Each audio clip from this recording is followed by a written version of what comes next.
E aí hoje eu quero falar dos títulos estaduais pelo Brasil, mas focando nos treinadores, cara. Na hora de falar da bola rolando, se o juiz errou, se o juiz acertou e tal, isso aí é com a turma do de placa. Daqui a pouquinho o de placa vai começar aí, 10h30 da manhã tem o de placa nas nossas plataformas digitais. Aí eles falam lá se o cara errou, se acertou, qual a nota de cada jogador, eles se viram.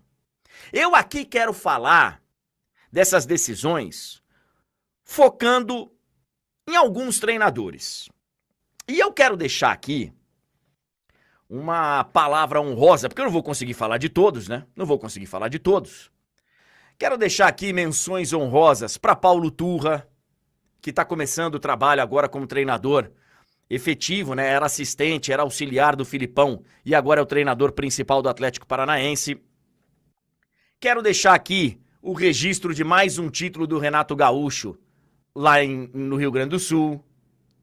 O Kudê, que a gente não sabe se vai ficar ou não, mas campeão lá em Minas Gerais. Esse fantástico Vojvoda, que conquista mais um título pelo Fortaleza e tá lá e continua firme, apesar de toda hora o nome dele ser ventilado por outros grandes clubes, e acho que vai ser ventilado agora, daqui a pouco vocês vão entender, acho que vai ser ventilado também, mais uma vez aqui para os lados mais do sudeste, do sul do Brasil. Fantástico o trabalho do Vojvoda. Quero deixar registrado o fantástico trabalho do Carpini no comando do Água Santa, apenas 38 anos de idade.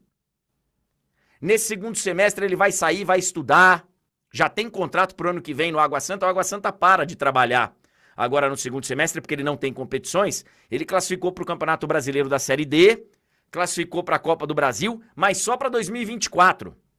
Então ele vai tirar aí 6 meses pra estudar, pra fazer o planejamento pra próxima temporada. Grande trabalho do Carpini, apesar de ontem ter tomado um baile do Palmeiras na decisão do Campeonato Estadual. Eu vou focar aqui um pouco mais nas decisões de Rio de Janeiro e de São Paulo, que tem muitas coisas em comum, inclusive, né? Porque a gente teve no domingo de Páscoa 2 chocolates. O Palmeiras atropelou o Água Santa, não tomou conhecimento do Água Santa. O Fluminense é a mesma coisa com o Flamengo. O Fluminense botou o Flamengo na roda. Um atropelo. 2 viradas, né? 2 times que precisavam fazer o resultado porque tinham perdido os jogos da ida. E 2 bicampeões. Palmeiras conquista o seu bicampeonato. E o Fluminense também. Vão chegando aí nos líderes de conquistas nos estados, né? O Palmeiras chega na sua 25ª conquista. Ele tá atrás ainda do Flamengo, aliás, do Corinthians, com 30. E no Rio de Janeiro, o Fluminense chega a 33 conquistas, atrás das 37 do Flamengo. Então, 2 conquistas muito parecidas. Muito parecidas. Vou começar falando aqui do título de São Paulo. O Abel Ferreira, cara, a gente falou sobre isso na segunda passada. Quando ele dá a entrevista lá em Barueri, depois da derrota do jogo da ida, e ele fala assim, olha aqui, ó, domingo que vem, ou a gente vai jogar bola, ou a gente vai passar uma grande vergonha. Ele estava mexendo com os seus jogadores. Ele estava mostrando para os seus jogadores que ia ter que jogar bola para ser campeão. Porque no domingo anterior, naquele domingo, o Palmeiras não tinha visto a bola. Palmeiras muito abaixo. Inclusive, naquele domingo, perdeu a chance de ser campeão invicto. Foi a única derrota do Palmeiras no Campeonato Paulista. E o Abel, conhecendo muito o seu grupo, na entrevista coletiva lá, ele já começa a ganhar o título mais um paulista. Aquele negócio de falar que seria uma grande vergonha e tal, a gente falou bastante sobre o termo vergonha, vexame, se existe isso, se existe obrigação ou não. Ele colocou nos jogadores dele a obrigação de jogar bem e ser campeão. no domingo seguinte, ontem. E o Palmeiras não tomou conhecimento do Água Santa, cara. Não tomou conhecimento. Não fosse um chute lá, no primeiro tempo, uma bola que o Gabriel Inocêncio, lateral esquerdo, chutou de longe e o Everton fez uma grande defesa. Não fosse esse chute, o Everton não teria nem sujado o uniforme. O Abel chega na 8ª conquista dele. Ele chega ali em 2020, né? Mais pro final do ano. 8ª conquista. Segundo Paulista, foi campeão brasileiro, Copa do Brasil, 2 vezes de Libertadores e papapá. O Abel, cara, o Abel tem um futuro brilhante. E ontem ele falou, né, que ele teve propostas já, várias delas nesses anos aí de Palmeiras, e ele vai ter que escolher com muito cuidado o próximo passo dele. Seja lá quando isso acontecer. Ontem a presidente do Palmeiras falou que quer ficar com ele pra sempre. Mas a gente sabe como é que funciona, não só o futebol, né, mas a vida. Ele tem os desejos dele, vai chegar uma hora que ele vai querer ir pro futebol europeu.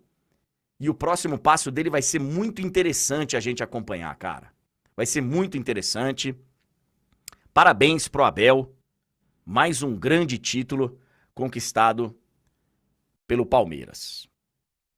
E esse grande Fernando Diniz, hein, cara? Acabou agora a história, né?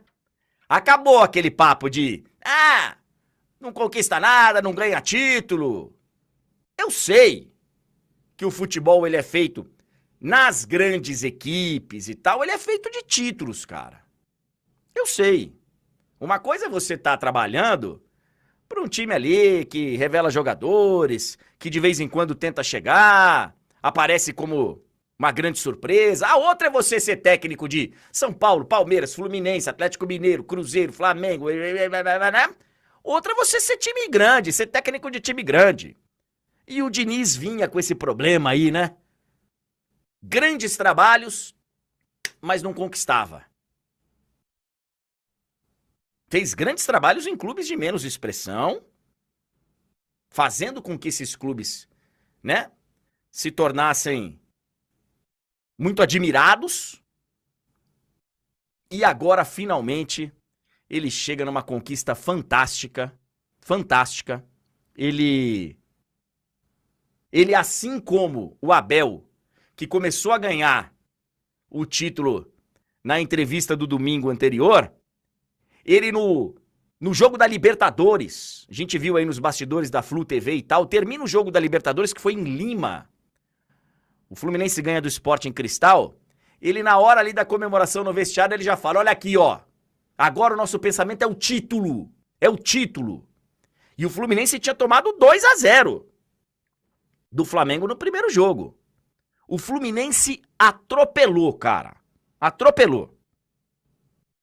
Um técnico que todos os jogadores falam muito bem, que acredita, mas assim, muito no trabalho dele. Eu acho que não tem um treinador assim que você olhe no futebol brasileiro hoje e fale que o cara acredita tanto no trabalho dele como o Diniz. No estilo de jogo e tal. É evidente que o treinador ele confia no trabalho dele, mas com a, sei lá, com a confiança que o Diniz tem no estilo de jogo e no estilo de liderança, difícil, hein, cara? Difícil ter alguém com mais convicção do que o Fernando Diniz. Ele ontem estava expulso, né? Ele estava suspenso, tinha sido expulso no primeiro jogo, então ele não estava na beira do campo.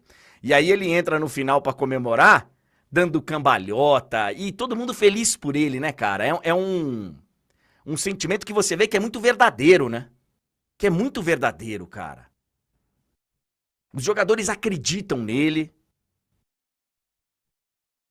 abraçam o estilo de jogo dele. É um cara que muitas vezes é chamado de paizão e tal, mas sabe dar bronca, porque todo pai tem que dar bronca também, tem que cobrar. E ele tem o respeito dos jogadores, cara. Ele tem o respeito dos jogadores. Parabéns ao Diniz. Quem sou eu pra dar conselho pro Diniz. Mas olha aqui, se eu pudesse, Diniz, se de repente não der pro Ancelotti na seleção, que eu ainda acho que tem que ser plano A, B e C, se o Abel não quiser a seleção, não sei se é a do Abel. A gente vive falando, né? Pô, o Abel seria uma opção tal. Precisa ver se ele quer ser técnico da seleção brasileira, se ele quer sair do dia a dia dos clubes, ele tá começando uma carreira. E eu digo mesmo pra você, Diniz, não é hora pra seleção brasileira. Não é. Você é um treinador que precisa estar no dia a dia com seus jogadores. Eles precisam acreditar no trabalho que é diário, de insistência, de repetição. Tá aí o Diniz entrando no campo e comemorando. Que negócio fantástico, que imagem fantástica. Não é hora pra seleção. Se de repente não der certo aí com esses caras e o seu telefone tocar, fala, olha, muito obrigado pelo convite, eu agradeço, mas vamos deixar para um futuro.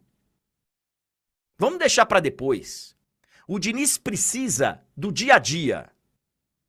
Precisa do dia a dia. Eu acho que o Abel também, tá? Mas o Abel eu vejo um pouco mais próximo de repente, pintar uma seleção brasileira para ele. Porque o estilo de jogo do Diniz, ele precisa de tempo para ser trabalhado, ele precisa de muito, né? Então são dois treinadores fantásticos e estão de parabéns. E aí, do outro lado, o tal do Vitor Pereira. Mas que mala, hein? Primeiro que ele assume o Flamengo na sombra da história da sogra. Eu fui um dos caras. Eu achei bom o trabalho do Vitor Pereira no primeiro semestre do ano passado no Corinthians. Ele parecia realmente estar tirando leite de pedra. Só que é o seguinte, cara. Durante a temporada, o Corinthians contratou. O Balbuena voltou, o Maicon foi contratado, o Yuri Alberto chegou, o Fausto Vera chegou, o Bruno Mendes voltou de empréstimo, o Júnior Moraes chegou. E ele não soube o que fazer com o Corinthians no segundo semestre. Escalou mal o Corinthians em jogos importantes de Libertadores.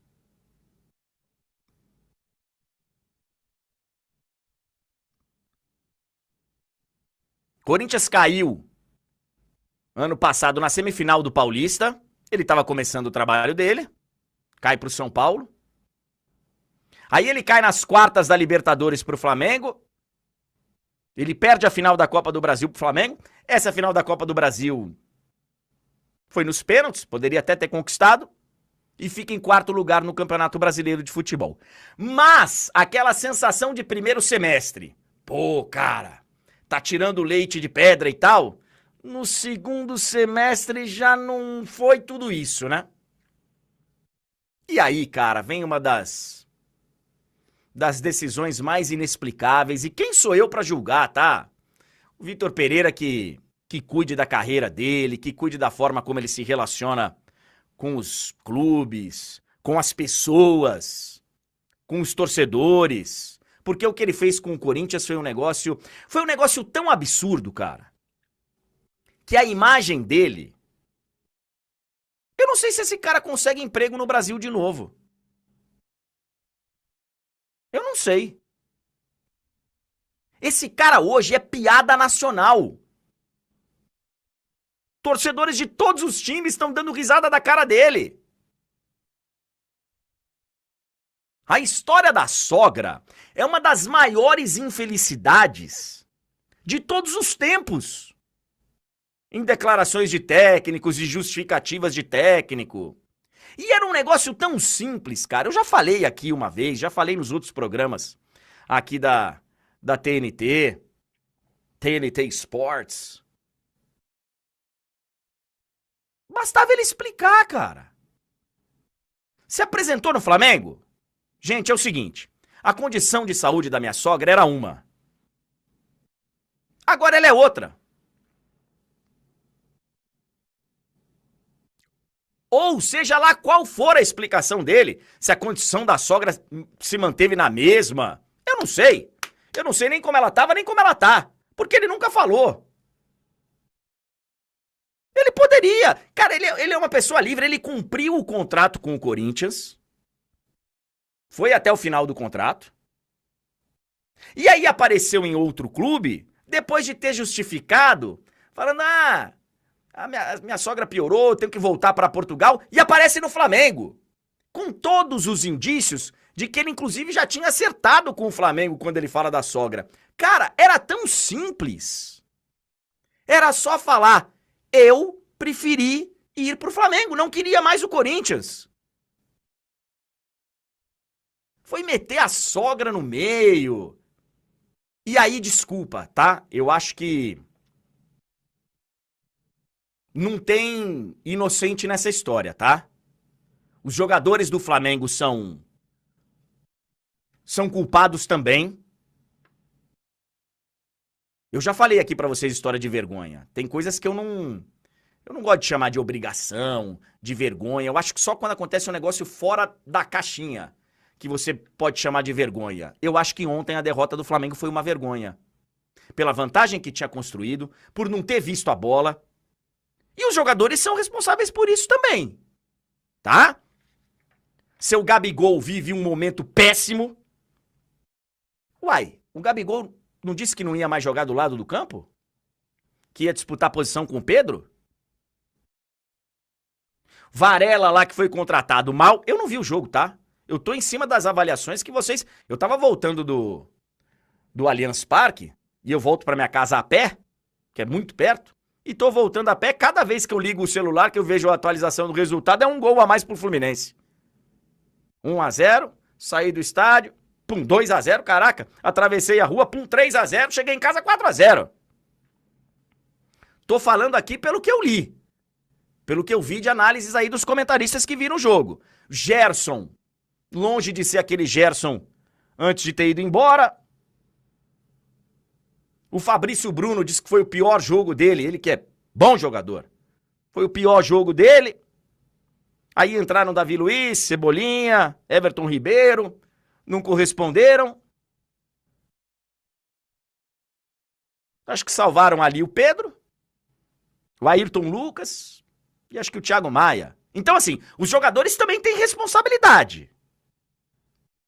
E a diretoria, muita responsabilidade. Porque a diretoria foi trocar um trabalho que tinha os seus problemas, sim. O trabalho do Dorival tinha ali alguns sinais que indicavam que precisava de uma melhora, mas trocam o cara por um Vitor Pereira que chegou como se fosse a última bolacha do pacote, ou para o torcedor do Flamengo, né, o último biscoito do pacote, com pintas de superstar, às vésperas de um Mundial, cara.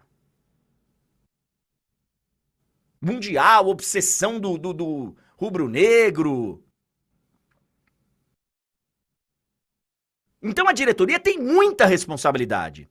Inclusive, na minha opinião, posso estar errado, inclusive na administração dessa história, dessa declaração. Porque a declaração da tal da sogra, ela se voltou contra ele. O próprio torcedor do Flamengo já tá, sabe...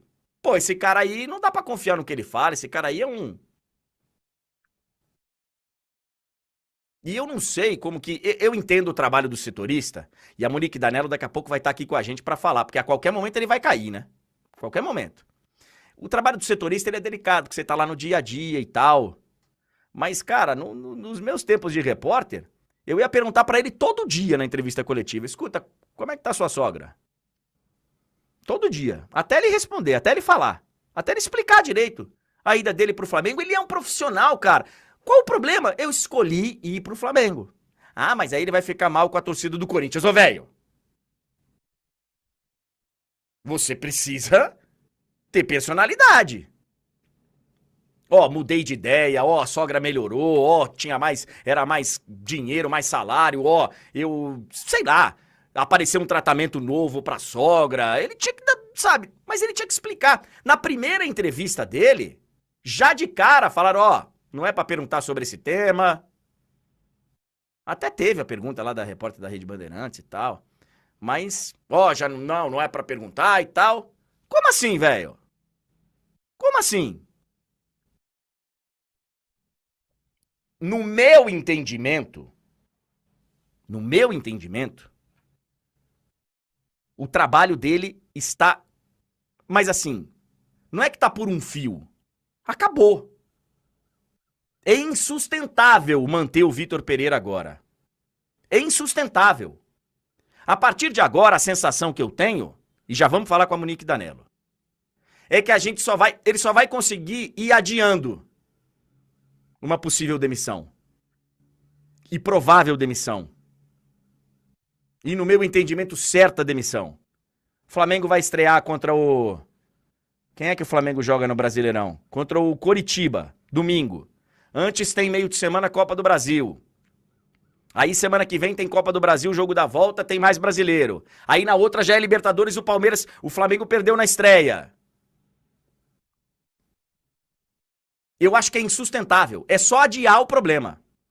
Ele não vai ser demitido agora, vai ser na segunda rodada do Brasileiro, ou na segunda da Libertadores, ou depois do jogo de ida da Copa do Brasil, dependendo do resultado.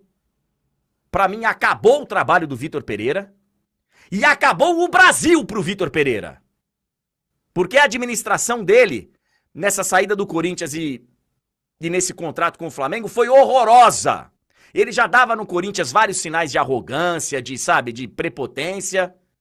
E não melhorou em nada a imagem dele. Hoje ele é vítima e ele é alvo de piada de todo mundo. Tá todo mundo fazendo piada com ele. Então, Vitor Pereira, pra você, tem uma saída, eu acho, nesse momento. Presta atenção no que eu vou te falar. Tem uma saída. Ela se chama Aeroporto Internacional Tom Jobim, no Galeão. Voo da TAP, direto. Galeão, Lisboa. Grande abraço pra você e... Não vou falar pra você voltar sempre, não. Se quiser voltar de férias aí, passar férias, mas pra trabalhar não, velho. Na boa, com todo carinho. Deu pra você. A gente não curte muito esse tipo de... Sabe? De pessoa, não, que não tem palavra, que a palavra faz curva. Eu não gosto, não. Grande abraço pra você.